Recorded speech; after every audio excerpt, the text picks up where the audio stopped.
تیپی تۆپی سەرمێزیانەی ئەکات ئامادەکاری چڕ کردوتەوە بۆ بەشداریکردن لە یاریەکانی خولی ناوی عێراق کەوا بڕیارە ڕۆژی چوارشەممە لە شاری سلێمانی دەست پێ بکات.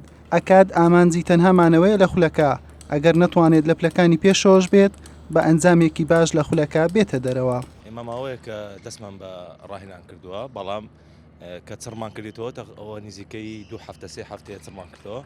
بەڕاستی ئامانجیمە لەو توم و حەیدانیە کە ئەمە دەمانوێ، بەڵام دیارەیانەکە ئەو های پێ باشە ئەمە ئەو خولە بە 3 یاریزانی لاو، یعنی بێزگە لە من 3 یاریزانی لاومان لەگەرە تەنها ئامانجی نادی و ئیمە لە دەوری ممتاز بمێنینەوە. بەڕاستی ئینشاڵڵا محاولەکەین ئەمە ئەو ئاستەی کە دەمانەوێ و بەو ڕاهێنانەی کردمان پێشکەش بکەین، بەڵام ئەویدیش لەسەر خۆی گەورە دەمینێ.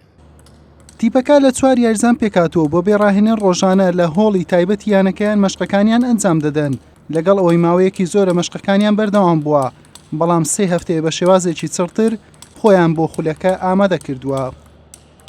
من یەکەم ساڵمە لەیانەی ئەکاد یاریەکەم کە وا بڕیارە 25 ئەم مانگە لە شاری سلێمانی پاڵەوانتەکە ئەنجام دەدەین، ئینشاڵڵا بە ئاستێکی بەرز دەردەکەین بۆ ئەم پاڵەوانتە. خولی نایبی عێراق بۆ تۆپی سەرمێز بە بەشداری 16 یانە یاریەکانی ڕۆژی چوارشەممە لە شاری سلێمانی دەست پێ دەکات. خولەکە بە یەک قۆناغ ئەنجام دەدرێت، 8 گەڕی یاریەکانی لە سلێمانی و دواتر 7 گەڕی دیکە لە شاری بەغدا بەڕێوە دەچن. دوای ئەوەی هەریانەیەک 15 یاری ئەنجامدا، پاڵەوان و خاوەنی پلەکانی پێشەوە بە دیار دەکەون. حوسێن محەممەد، کەناڵی ئاسمانی پێام، هەولێر.